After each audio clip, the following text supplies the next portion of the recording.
Hello दोस्तों, welcome back to my channel. कैसे हैं? उम्मीद करती हूँ बहुत ही ज़्यादा अच्छे होंगे, कुशल मंगल होंगे। और जिस तरीके से मौसम स्पीड से चेंज हो रहा है, तो उस मौसम में खुद की केयर अच्छे से कर पा रहे होंगे, खुद का ध्यान अच्छे से रख पा रहे होंगे और नेचुरल चीज़ों को कहीं ना कहीं थोड़ा बहुत आप लोग फॉलो कर रहे होंगे मौसम के अकॉर्डिंग। ऐसी मैं आशा आप लोगों से करती हूँ। वैसे तो मैं आप लोगों के साथ फिर से मतलब कि अपने ट्रीटमेंट शेयर करने लगी हूँ, तो उसको देख के आप फिर से जागरूक होंगे और फिर से लगाना शुरू करेंगे नेचुरल चीज़ों को। लेकिन उम्मीद यही थी कि जब मेरा गैप रहा तो आप लोगों ने थोड़ा बहुत ट्रीटमेंट तो लिया ही होगा। तो कमेंट आप लोगों ने थोड़ा बहुत ट्रीटमेंट तो लिया ही होगा। तो कमेंट आ रही थी कि स्प्लिट हेयर बहुत ज़्यादा हो रहे हैं। देखिए, स्प्लिट हेयर का सॉल्यूशन करने से पहले आप लोगों को मतलब ये चीज़ अपने माइंड में लानी चाहिए कि आखिर हमें स्प्लिट हेयर हो क्यों रहे हैं, क्या रीज़न इसका हो सकता है, किस वजह से हमें बार बार। क्योंकि बहुत लोगों की कंडीशन तो ऐसी है कि जैसे हमें अब स्प्लिट हेयर हुए और हमने कट करा दिए अपने हेयर, तो हमारे हेयर बिल्कुल ठीक हो गए और उसके बाद हमें कोई भी स्प्लिट नहीं आया। क्योंकि फॉर एग्जाम्पल जिस तरीके से पांचों उंगलियां बराबर नहीं होती, तो ठीक उसी तरीके से सबके सिम्टम्स भी चेंज होते हैं। जरूरी नहीं है कि सब अपने बालों को कट कराएं तो स्प्लिट हेयर दोबारा नहीं आएंगे।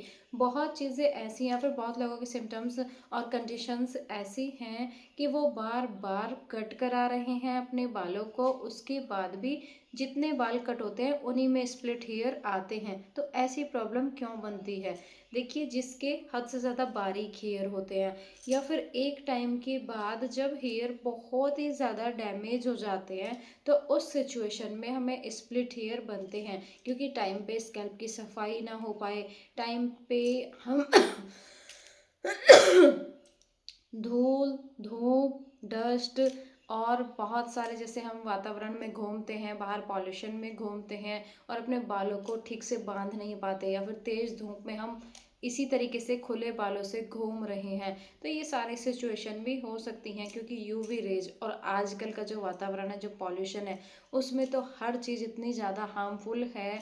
मतलब कि नेचुरल चीज़ें कहीं ना कहीं खो ही गई हैं, नेचुरल चीज़ों को कोई यूज़ नहीं करना चाहता। क्योंकि आज की जनरेशन और आज की डेट में कोई भी मेहनत नहीं करना चाहता, सभी को पकी पकाई चीज़ें चाहिए, जिनकी वजह से हमें और ज़्यादा बीमारियां बढ़ रही हैं, और ज़्यादा पॉल्यूशन और ज़्यादा नेचुरल चीज़ों से हम दूर हो रहे हैं। इसीलिए हमारे स्कैल्प, हमारी स्किन भी डैमेज हो रही है, बहुत ज़्यादा बीमारियां हम लोगों को घेर रही हैं। क्योंकि पहले खान पान में और पहले रहने सहने में और पहले जो चीज़ों को लगाते थे, जो दादी नानी के ज़माने में थे, आप लोगों ने देखा होगा कि आज भी जो आपकी दादी नानी होंगी, वो सरसों के तेल से अलग कहीं नहीं जाती होंगी, घी से अलग नहीं जाती होंगी।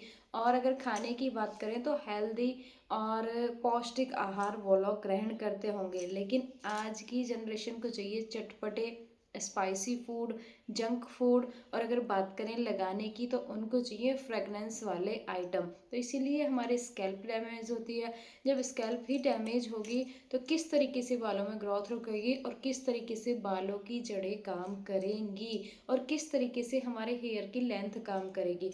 तो धीरे धीरे जब हम नेचुरल चीज़ों को बिल्कुल छोड़ देते हैं और पॉल्यूशन में बहुत ज़्यादा आ जाते हैं, फ्रेगनेंस वाली चीज़ों में आ जाते हैं, तो हमारी स्कैल्प डैमेज होनी स्टार्ट हो जाती है, हमारे हेयर की लेंथ डैमेज होनी स्टार्ट हो जाती है। देखिए, अब मैं आपको बोलूँ कि मैं आपको रेमेडी बता रही हूँ, आप ये वाली रेमेडी अप्लाई कर लो तो आप एकदम ठीक हो जाओगे। नो, कोई भी चीज़ एकदम रिजल्ट नहीं देती है, इस चीज़ को ध्यान रखना। अगर आप लोगों को हेयर फॉल हुआ है तो वो एक दिन में नहीं हुआ, आप लोगों को स्प्लिट हेयर आए हैं तो एक दिन में नहीं आए। अगर आप लोगों को डैंड्रफ भी हुआ है तो वो भी एक दिन में नहीं आता, वो भी धीरे धीरे धीरे धीरे करके स्कैल्प पे बढ़ता है। तो ठीक इसी तरीके से अगर आपको चीज़ें सुधारनी है, तो एक दिन में चीज़ें नहीं सुधरेंगी। आपको बार बार रिजल्ट लेने के लिए, अच्छे रिजल्ट्स लेने के लिए बार बार एक्सपेरिमेंट तो करने पड़ेंगे, बार बार मेहनत करनी पड़ेगी। अगर आप जो मैंने ये रेमेडी बताई है इसको अप्लाई करेंगे तो आपको 100% रिजल्ट मिलेंगे। लेकिन थोड़ा पेशेंस आप लोगों को रखना होगा, पेशेंस के साथ आप लोगों को मेहनत करनी होगी। जब आप लोग मेहनत करेंगे तो रिजल्ट खुद ब खुद आप लोगों के सामने निकल के आएगा। तो आपको लेना है यहाँ पे रोज़मेरी वाटर, उसके बाद कैस्टर ऑयल और उसके बाद विटामिन ई ऑयल का कैप्सूल। इन तीनों चीज़ों को आप मिक्स करेंगे। क्वांटिटी की बात करें तो मैंने यहाँ पे एक विटामिन ई ऑयल का कैप्सूल लिया है, 1 से 1.5 चम्मच रोज़मेरी वाटर लिया है और 4 से 5 बूंदें मैंने कैस्टर ऑयल की इस्तेमाल की हैं। तीनों चीज़ों को अच्छे से जब आप मिक्स करेंगे तो आप पाएंगे जो रोज़मेरी वाटर है जो लिक्विड फॉर्म था उसकी कंसिस्टेंसी भी चेंज होगी और उसका कलर भी चेंज हो जाएगा। तो आपको अच्छे से मिक्स करना है। मिक्स करने के बाद आपको इसे अपनी लेंथ में अप्लाई करना है। देखिए, अगर स्कैल्प पे भी अप्लाई करेंगे तो कोई भी इशू आप लोगों को नहीं आएगा, लेकिन आप लोगों को स्प्लिट हेयर हैं तो आप लोगों को इसे अपने बालों की लेंथ में अच्छे से अप्लाई करना होगा और बालों में अच्छे से मतलब नीचे की साइड अप्लाई करना होगा। क्योंकि जो स्प्लिट हेयर आते हैं वो बालों की जड़ों में नहीं आते, वो बालों की लेंथ में नीचे की साइड बने हुए होते हैं।